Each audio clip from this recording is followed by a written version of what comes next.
Hilliard, council member wanted to use the pledge.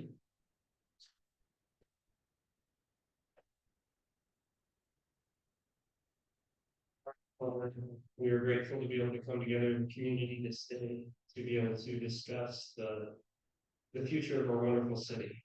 We're so very grateful for this land, for its beauty, and for the many miracles that have preserved it for us. We pray that thou will continually watch over us, bless us, and protect us.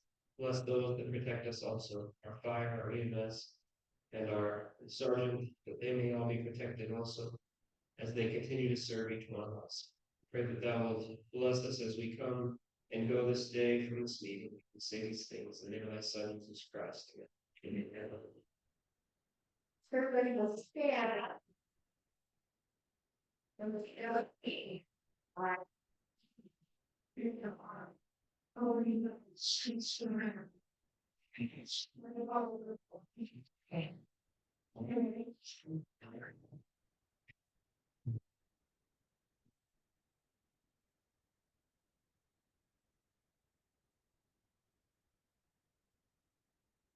Okay, thanks to both of you.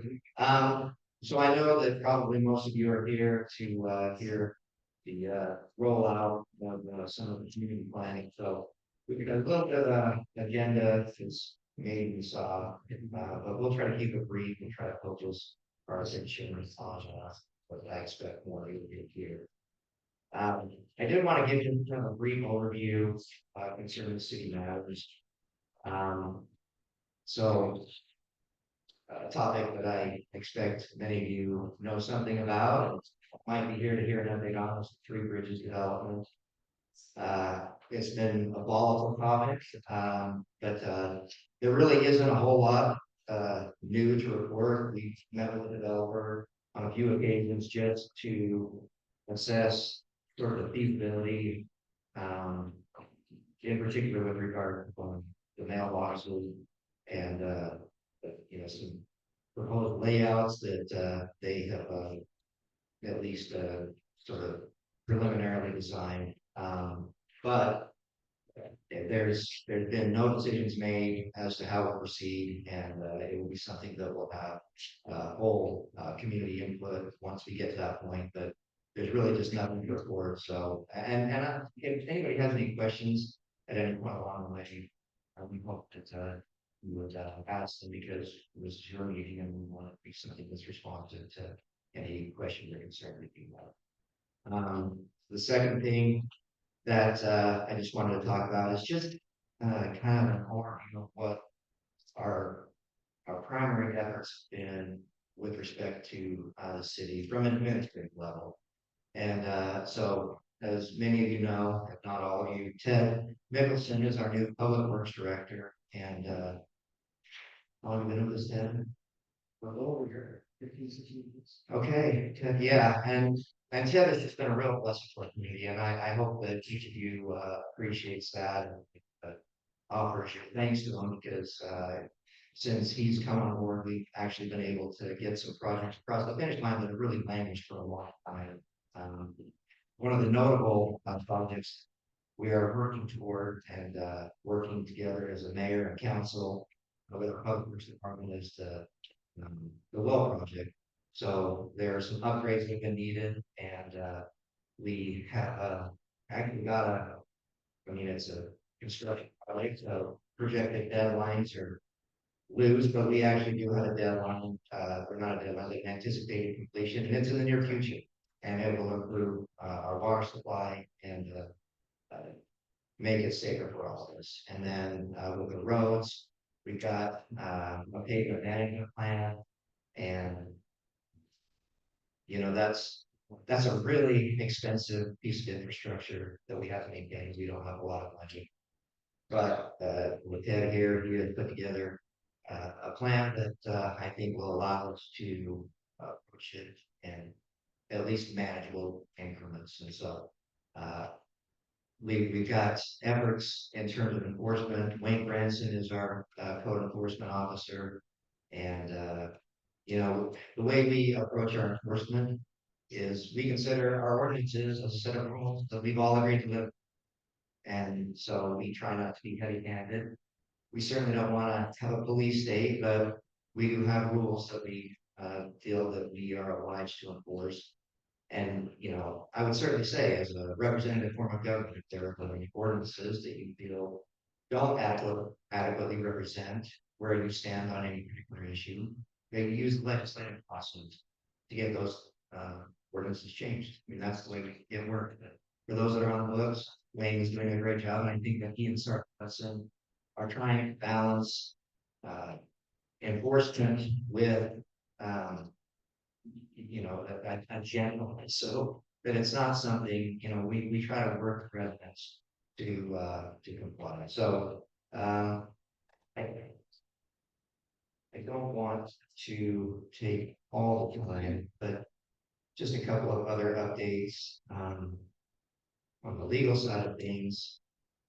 The city has and continues to be engaged in some legal disputes.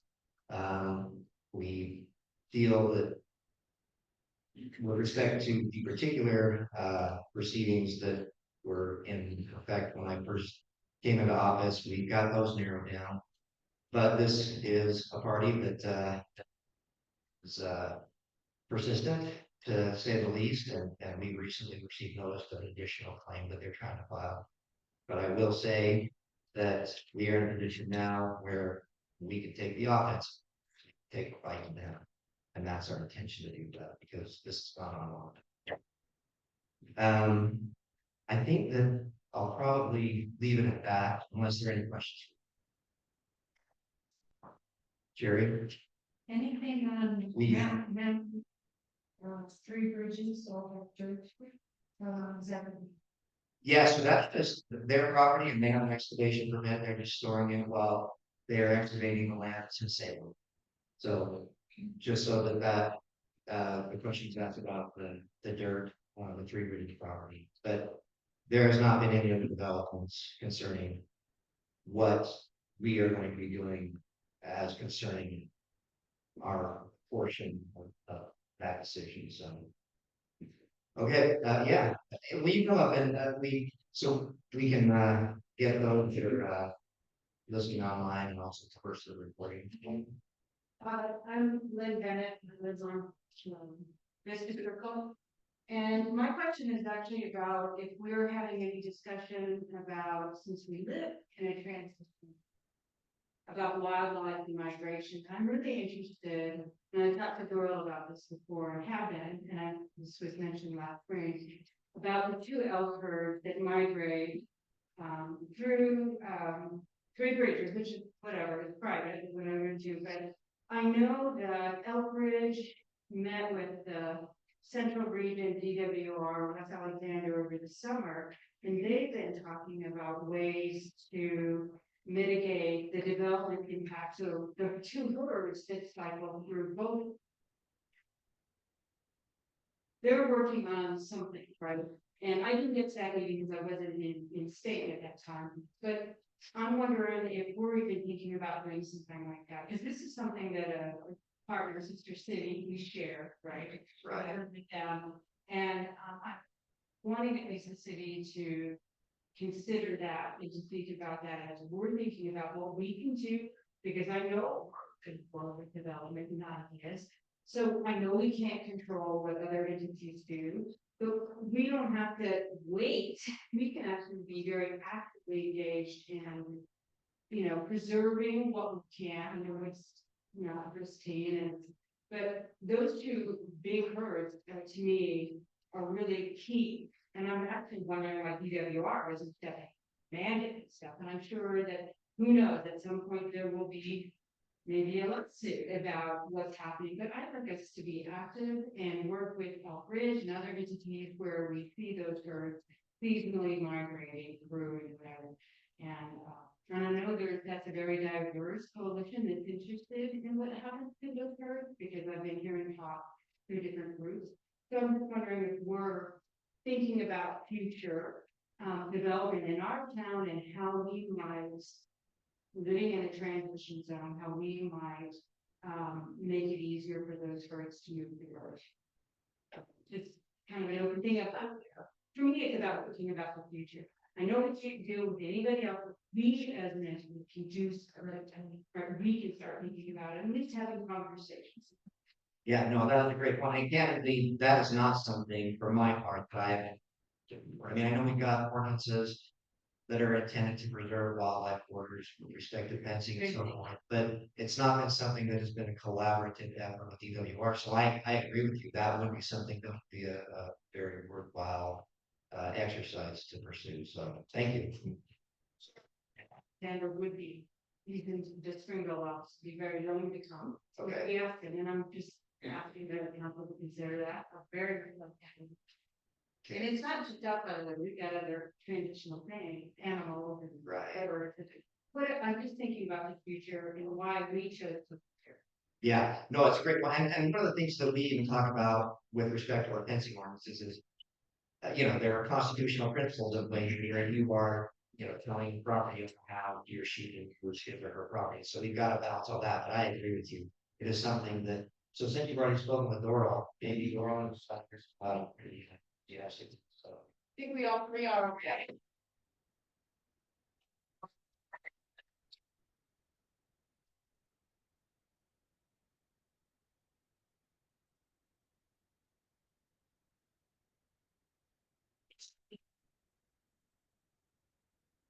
Michael, do you want to move on spot, that you gotta, so there's on your head? No, and so the question was just anticipatorily, trying to create wildlife corridors for the herd and other types of, migrations that, might be impacted, especially with the frequent. Right. It'll definitely be an issue. This goes off the radio for years and they're gonna be kicked out of that location, so we'll find the next field. Just as many of you probably noticed now where they live, they're later on we're gonna go drive, there's a couple open fields there for a little while. Even those fields will go away, they'll find somewhere else until they get shot, basically. Right. That's my opinion, not the division of wildlife, but Right. we're gonna have to do something. Okay, thank you, and thanks for taking that on the fly. All right. If there are no other questions, so I do want to get. I think that it would be worthwhile, our public works director, he, I think would have something to add to what I said about our public works efforts and developments that we've had there. So I'm gonna just mix up our agenda a little bit, and then from there, we can go to the council, so everybody can dance and. And then that's percent, you know, and that should, if there is nothing else, that should get us to the end of our portion of this meeting. Ted? Wait. I'll just give you a quick update on some of the infrastructure work we've been planning. I started a year ago and started writing on the effort of planning what our needs are and how best to tackle those. We started first with looking at our existing well. Many of you know we have one source of water that we solely own, which is Broad Hollow Well at the top of the mountain. And then we have another well over in the canyon that we share with Salem, and we own about 40%. This well up here is the one that we use most often, and then we try and supplement when we need it, but this one mostly during summer months, the irrigation months. This well up here has been in the works for 7 years and slowly been getting some stuff done. And we just wanted to tackle it because we felt like infrastructure, especially water, is critical for the city. We can live without a lot of things, we can't without water. So the project basically includes we're upgrading the well to put a new pump in that was about 4 years ago to get more water out of the well and help us supplement some of our needs. And then we're also adding emergency backup power generator to the well in the event we have power outage. And then the electrical and some other things go and a little bit better access up that table as well. As right now we have very limited access during the winter, which would be crucial if we have an outage up here. So we're working on that project right now. It's slated to be done just about the first of summer, towards the end of May, and almost done right now. But the well sure people with Salem, Maple Canyon well actually went down, and they had to do some repairs on that in the middle of looking for a few weeks before working on that. We also looked through pavement management plan. Kind of cool, it was an AI technology we used to go around to all of our streets. It grades our streets, it gives them a grade. And many of you probably suspect we didn't get that grade on our roads, but that grade helps us determine what kind of treatments the different roads need. And so from that, we're able to then develop the different type of treatments that each road in our city needs. And then we apply cost for those treatments, and then we can start prioritizing the treatments. And so we can systematically tackle the roads in their priority and as we get available funding. One thing to note is that it's going to be a little bit counterintuitive to what you might think. With pavement, you have to start with the worst roads first.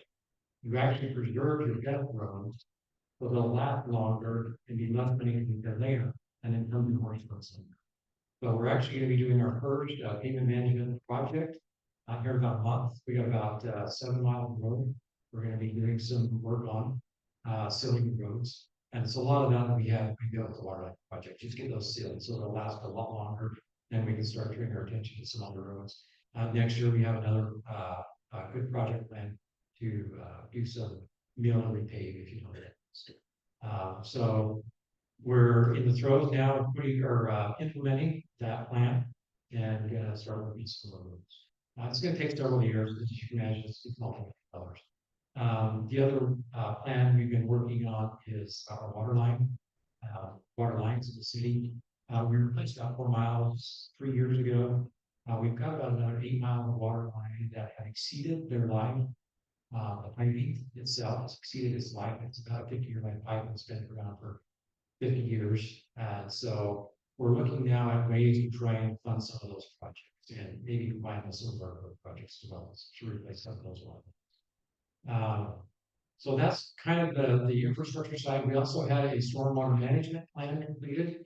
As many of you know, we send water off the hill. Salem's not always really excited with it for Utah County because all of our drainage water is drained in the city.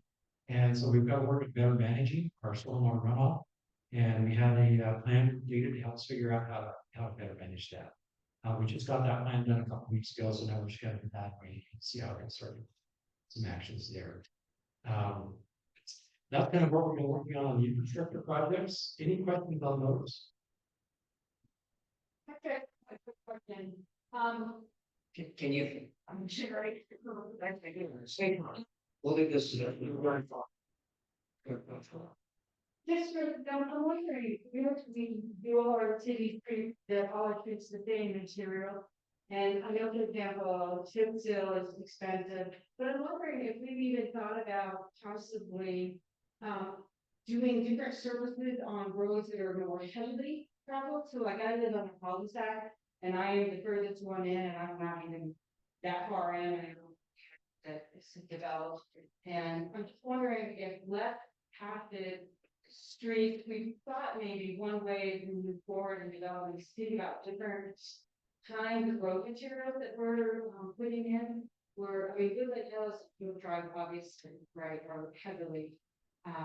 And I'm just wondering if we thought about maybe treating those services differently than my little cul-de-sac. Great question. Great question. So what you'll see in this data management plan, as we start executing, there are 3 different types of treatments that's been recommended based on the condition of the road. So if the road's in fairly decent condition, we put on a road called micro-sill, which is basically just a still like pavement. That is the project we're doing this year. All micro-sill. Next year, we're going to work on something called mill. That's where we're going to tear out about 2 inches of asphalt and then replace it as the surface. That's a few of our roads as well.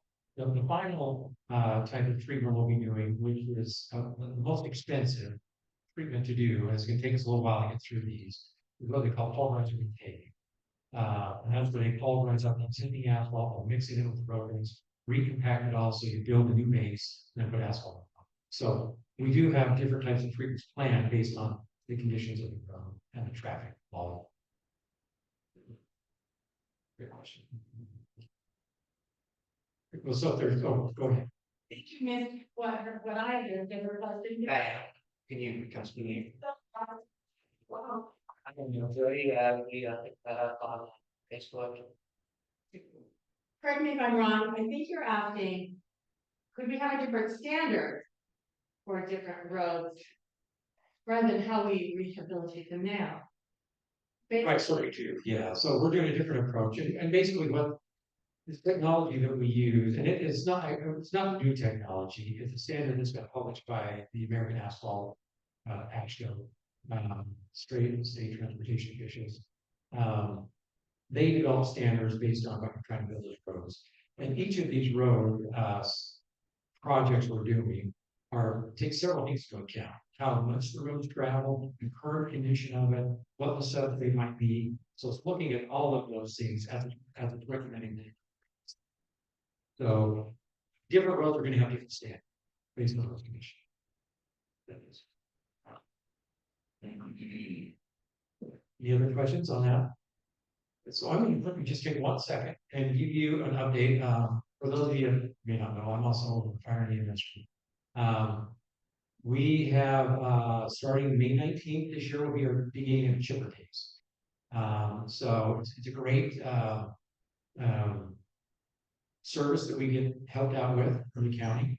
And so we asked that there's gonna be some information published in the newsletter coming in April, but we ask that you have all your trees or whatever your materials to be chipped out to the street's edge by May 19th. The crews will be starting on that day. We have several crews that come out every couple weeks. Once they go by your location, we don't know where they start. The county crews, they just come up and go work. Once they go by your location, they don't come back. So please have everything to the streets by then. We've had great participation in the community through our mitigation efforts for these chipper days. We've done a lot of work. I've calculated numbers on just tons and tons of mitigation. So it's a great service that we can provide, and we get great participation. We really appreciate that. So just want to make you aware of that. I think that's anything else on the fire side. Oh, yeah. One other thing. In around May, 1st of May, each year, for those who don't know, we actually employ a full-time wildland crew during the wildfire season. This wildland crew is a Pro 3, and they respond nationally on wildfires. And through responding on the wildfires, they actually generate revenue for the city, which allows us to pay for them. So when they're not on wildfires, they're actually in our town doing mitigation work. We usually have work in city properties to help clear our city properties. If any residents would like to hire the crews, we do offer them at a discounted price compared to your tree services to help with your mitigation. But either way, they also do free home assessment. So if you want your home assessed, what you can do to help better protect, mitigate and protect your home from wildfire, they can come out. The guy that does this has been doing it for 4 years, well experienced. He'll come out and just give you some ideas. What's the contact information for that? So reach out to myself. If you go on our website under public safety, you'll find my name under fire chief and my email. Just feel free to reach out to me. I just keep a list, and usually sometime in May, he'll be starting about mid-April, and he can do assessments then, and then the crew comes sometime in May. Ted Johnson. Can we start taking our trees and branches out now? Yes. Please just remind me, speak to the microphone because we do have to record. We put our trees and branches out on the roadside now. You can, yep, you can start putting your trees out now. There is guidance on how to do that, or any of the newsletter. You know, we like the trunks facing the street, try to stack them no more than 3 feet high. Stack as many as we can. The quicker the crews can get through it, the quicker they get through our city and get more done. So the more we help them out, don't put any construction materials in it, no stumps, stuff like that. If you want to keep your chips, put a tarp on the traffic, the far side of the wood pile going to traffic. So in other words, they pull past the wood pile and chip. So put a tarp out there, keep it, you know, secure to the ground, and they'll just chip right from the tarps. The newsletter will contain some more information, you know, guys. I think that's all I got. Let's see another question. That's it. All right, then. Okay, for those of you that have listened to council meetings, I'm gonna be quite repetitive, so just forgive me. With spring coming up, so I sit on the board for the transfer station down in Spanish Fork. If you haven't gone down there, we have a brand new transfer station, so if you have haunting memories of the old one, where you would go down there on a Saturday morning and wait for 4 hours. To then have to deal with all the smell and mud and everything, those all things of the past. The new transfer station is quite impressive, it's now actually just a bit closer to it, not very much, but it is. It's in Spanish Fork. So if you wanna go, you can go to their website and find the exact address there. But predominantly what I wanted to talk about are the different things that a lot of people aren't aware of that they do take. And a few things that a lot of people aren't aware of. So 90% of all dump or transport station fires come from lithium ion batteries. So that is everything from your cell phone batteries to drills to almost anything electric these days. That's hoverboards, scooters, they all carry a lithium ion batteries. So when you go down there, just let them know, and there's a special location for those, and that way we don't have to pull out the fire suppression system and blast them from with the fire cannons and steel. It doesn't slow the operation down as much. They also take any of your hazardous wastes, that is old paint, fertilizers, chemicals, cleaning, anything.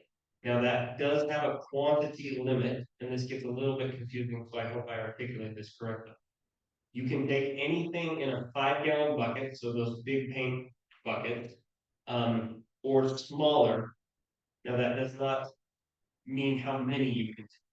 So you can take as many of those 5-gallon buckets as you have, just not in an amount exceeding that 5 gallons. Does that make sense? You can have 10 5-gallon buckets.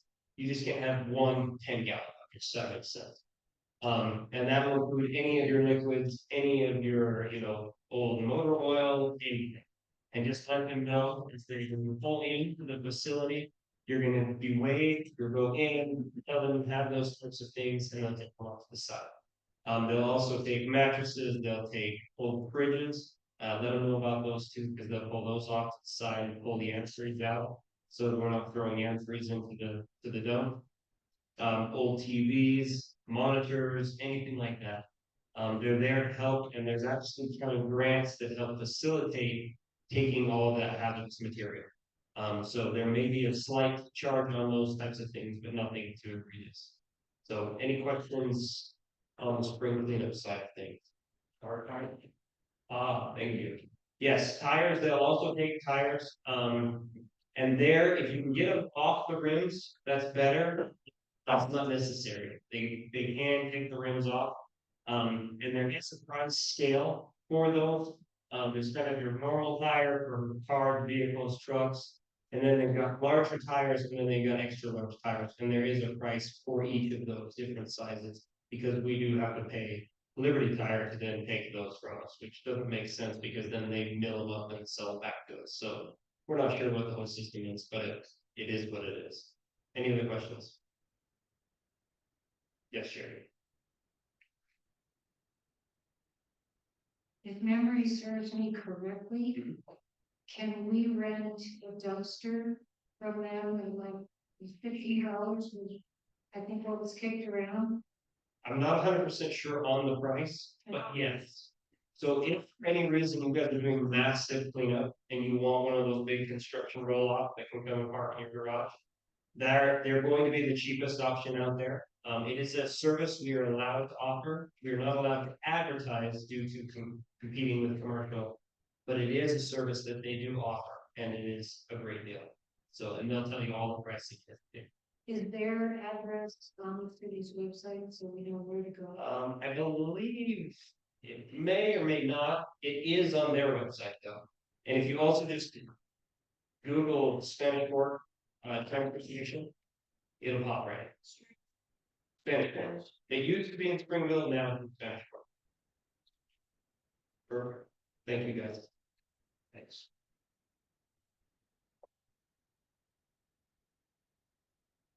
Right, so one of my duties, I'm over city events, and it's kind of hard to get the information out there. So I just wanted to go over a couple things. And get a little bit of feedback, hopefully. First thing is I just wanted to tell you about the upcoming events that we have. And, just right around the corner is the Maple Festival. Who here's been to the Maple Festival? They're in town. Okay, if you haven't been, you're really missing out. It's really phenomenal.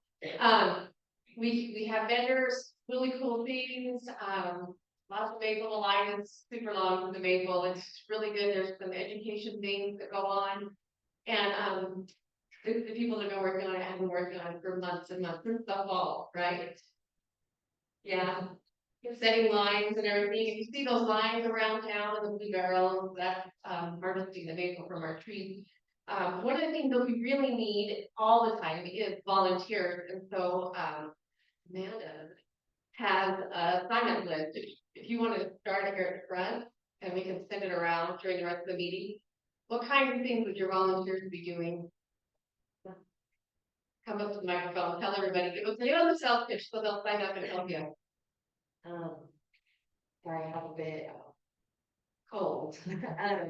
But this is for the day of the festival, and in order to keep this accessible and free for our families and community to come to, we have our activities, we look for volunteers. So there's as simple as just standing there by the life-size Connect 4 and making sure that the pieces don't get lost. There's more involved things such as being the volunteer and vendor liaison, like going around and seeing if anyone needs water or things like that. I tried to do a very short description on each of them. They're about 2-hour shifts, so any time that you can give, I personally will have a big, huge thank you for it. And if you have any questions, then I am happy to answer. It's a lot of fun. The crowd comes. If you haven't been there, it's free. We're so happy to be out. And that's the feeling, and it's a great community. You guys know. Thank you. Yeah, it's a great event. It really showcases something unique about our community. It is April 19th. So it's Saturday, April 19th. 10 to 2 is the Maple Festival. We have a lot of people that are even in the room that have helped work on it. Yes, the syrup sells out, and that's the only day you can buy syrup. So, yeah, you gotta put hands on that. It's worth it to come just to get your bottle of maple syrup, for sure. Another thing that we have is on May 3rd is the Fire Expo, and that is held here at the city center. What are the times for that? Oh, it's gonna be in the park? Sweet. Okay, so they have a helicopter, all kinds of good things. Fire trucks, it's really worth it, to come out. The kids love it. They love all of the apparatuses and all the things that they get to see from 11 to 1. So, these are things that's just hard for me to get the word out. And then clear in September, we have Woodland Hills Days. So I wanted to mention this, even though it's quite a ways away, because we're gonna have a little celebration and we're trying to do a few things extra. It's the 25-year anniversary of Woodland Hills officially being a city, incorporated city. So we wanted to do something a little different. So I need your help. I have a committee, but we are working on a history of Woodland Hills. And we are looking for stories. We have a couple of videographers that are going to film short interviews of people telling stories about things, memories. We have several categories, hazardous wildlife, just some of the early things as far as like who built the first house, how did the first road come about. But if any of you have been here for a really long time and you have pictures, or video or anything, we would love to get a copy of it. And we will come, we have a scanner. We have a portable scanner that we will actually come to your house and just scan your photographs so that you don't have to give them to us and worry about not getting them back. We'll just scan them in and then you can keep them, but we get to borrow a copy of that. So, and if you have any stories, so Wendy Craig, and Lori Thomas and I, and we're all kind of working on gathering the information, and then Glenn Anderson, if he has a couple of helpers that will be helping us with some of the videos. So, yeah. What's the end point of that video? the microphone. Wayne has a skin product, we're going to make a video that we're gonna give to all the residents. So there'll be an electronic copy, link for those that are able, if you're not able to do that, we'll also burn, some DVDs. So that we can hand those out to people who aren't able to access the link, but we want, because of the celebration, we want it to be something that everybody that comes to the dinner at Woodland Hills Days will get a copy. So, okay, so just, I'm almost done. So I just wanna know, is everybody getting the newsletters? Everybody getting them? Okay, is there any other better way to keep you guys informed? This is like my biggest challenge, is to get the information out there. We send them out through the email and we have them on the Facebook pages, but is everybody seeing them? So you're getting them okay? You're saying no? If you get a bill from the city, we use that same email to email you the newsletter, so you're getting it, you're just not. All right, so then one last thing, this is a clarification thing for me, and I'm actually gonna pass it around if anybody wants it, I know, because I feel like talking. So, this is how we get most of the information out, and then we've had a little bit of issues, so I wanted to just show that I actually have a handout I'm gonna tap around it. This one is the official city page, and Jonathan, Lori, and I, we are the admin on this page. This is ran by the city. Only official stuff can go on this page. I see a lot of you guys try to post that you lost your dog or something on this page, and we won't approve it. Because this page is only for official business. I'm sorry. I always feel bad, and I wish that there was an ability for me to be able to message you and say, please go put it on one of the community pages. But I'm not able to do that. But this is an official page, so any event, if you don't have, and the reason I made a picture, is because I want you all to join this page if you're not on it. Because any information about closed roads or plowing or garbage or any of that, we post it on here. So this is a really good way for us to let you guys know what's going on. This is one of our community pages, probably the most used one. And this is where you can post that your dog is lost. Please don't post about your neighbor's dog or something like that. Sometimes our page gets drama under this page. This community page is not a city page. I have to make that clear. We don't monitor. This is ran by citizens. Okay, but this is where you guys can post stuff and share with each other. So I'll pass it around to everybody. Does anybody have any questions? No. Okay. I'll turn it over. If you don't need it, just take one. Thanks, Shannon. Okay, so I know that we have a few, okay, so Terry, would like to say the word to Brian. Well, I don't know if you had anything you wanted to chime in on, but that would be 10 seconds. 10 seconds, okay.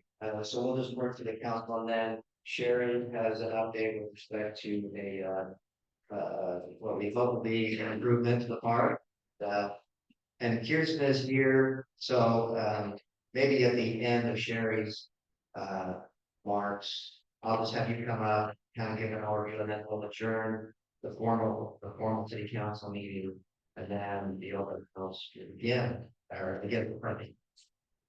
All right, let's take it from there.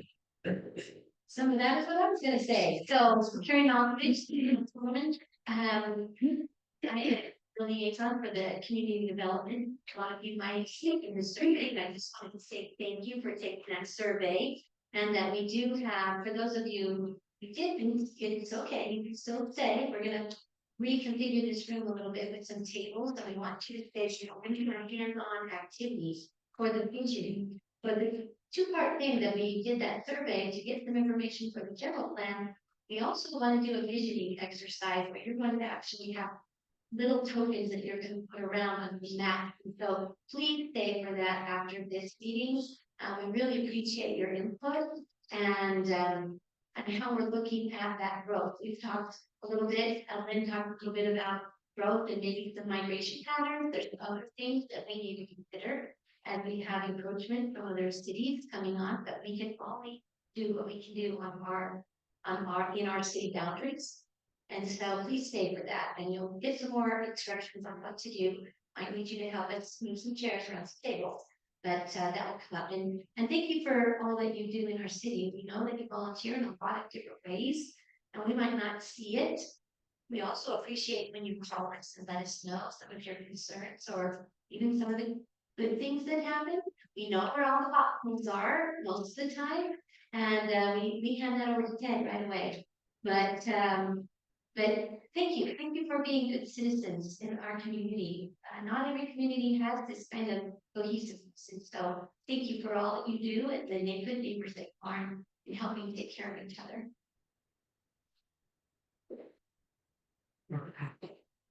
So I just want to take a couple of minutes. I had a great conversation with one of our residents the other day. And wanted to let people know, when it comes to our public hearings that we'll have at the city council, there's also public hearings that are being held in the planning commission. If there's something that has to do with property usage or anything that the planning commission is going to do, they're going to hold that public hearing. Residents can always come to the city council meetings. A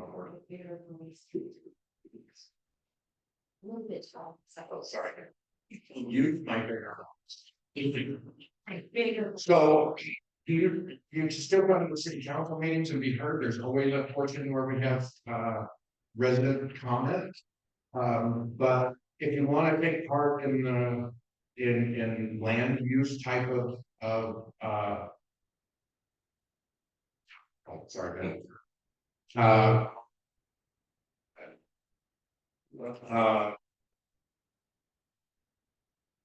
Okay, better go.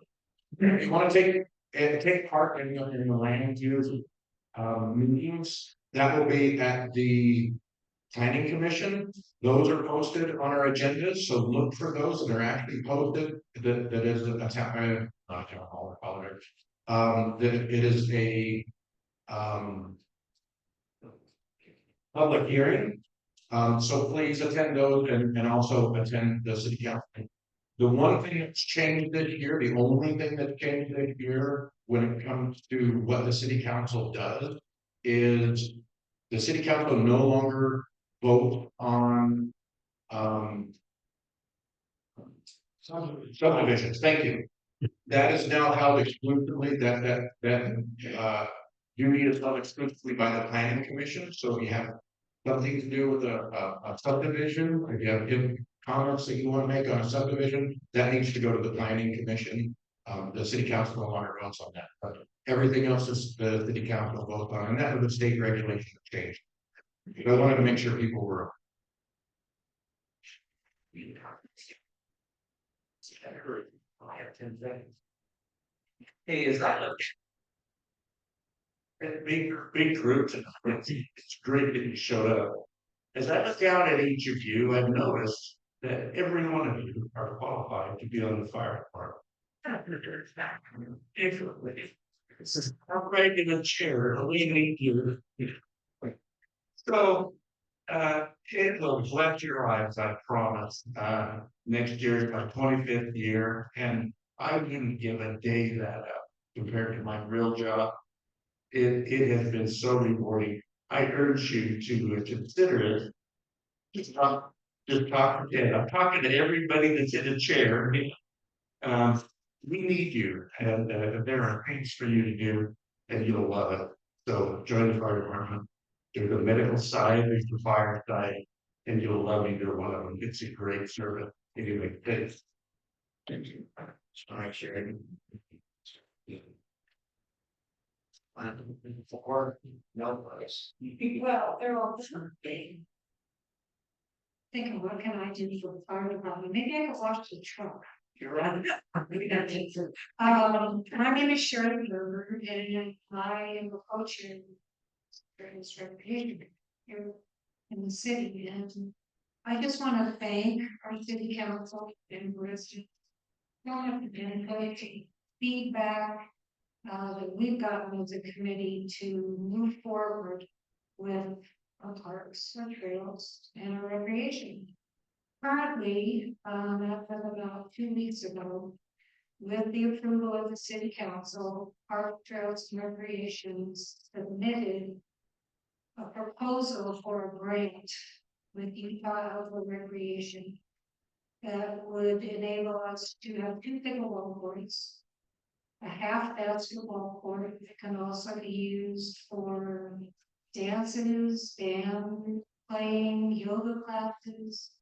And that was pretty flowery in the application, what we could use that pad for.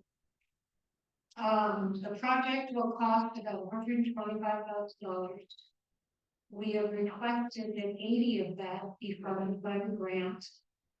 The city is committed to 25, leaving the rest for us to try to figure out how to come up with the money. I have approached local contractors who are willing to provide services such as celebrating, looking for help with fencing, and we're also looking for donations. I have done some research into donations, and any donation that you make to the city of Woodland Hills is tax deductible. Also, for those of us who are over 70 and a half, who are required by the IRS to take a required minimum distribution from our IRAs or inherited IRAs every year.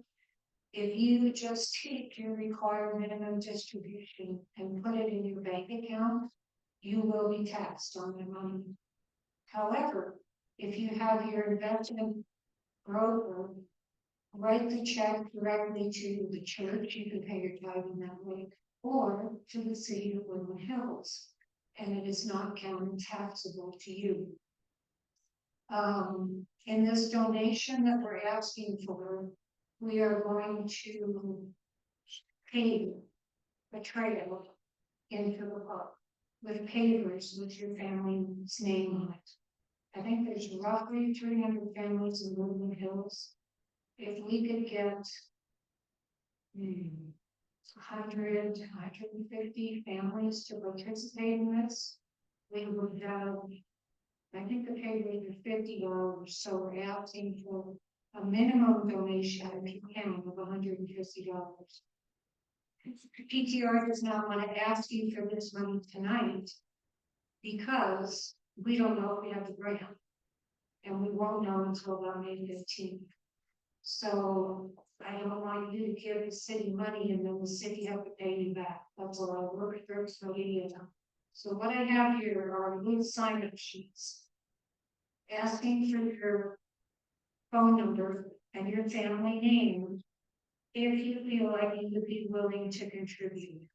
And once we find out if we have the grant, someone from ATR will then approach you, give you the city's Venmo code, or you can pay by check or by cash, and you will receive, I can't remember the IRS form that you get for your donation that you can use as a tax value. Because it's going to be incredible for the park.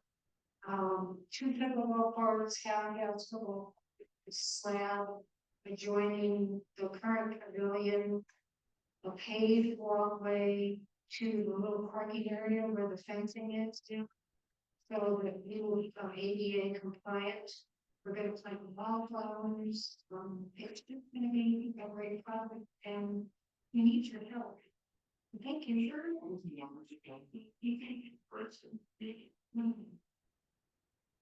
Thank you. 20 rooms, already have 5 committed. So 15 square is 225, and minus the 50 for the paver, and it's gonna be great, so thank. Okay, thanks, Sherry. All right, here's to let us know what we're doing from here, and we're gonna then just right out that and Okay, perfect. So I am the chair of the Community Development Committee. We have been working and using a grant from the state to contract with Sunrise Engineering, and Daniel back there, he will show you if you agreed with your neighbors. If you were able to take that survey that was sent out via different channels, we want community input. We're the Community Development Committee, right? We want more input so that as we work with Sunrise Engineering, to put together some ideas toward a general plan that can then be presented to the city council. The city council will ultimately, make those decisions. There are elected people and they make those decisions for our city. But we want your guys' opinions so that we're making informed decisions and taking into account what's coming from our legislature at the state impacting our city, what's coming from cities surrounding us impacting our city, and then what you as residents want for the future of our city 5, 10, 20 years from now. So we're going to show what some of those results were from the survey and then add some additional information for that and have some visuals and things that you guys can interact with to kind of get an idea of how you're feeling about the future of this one place where we live. So that we'll say about 5 after, and you know, maybe move into that. We'll move some things around so we can have some of those interactive maps for you guys to see. But I hope you stay. I came straight here from work, so I know many of us just want to go straight home. But if you can stay, we would love to have more as we look at shaping this life.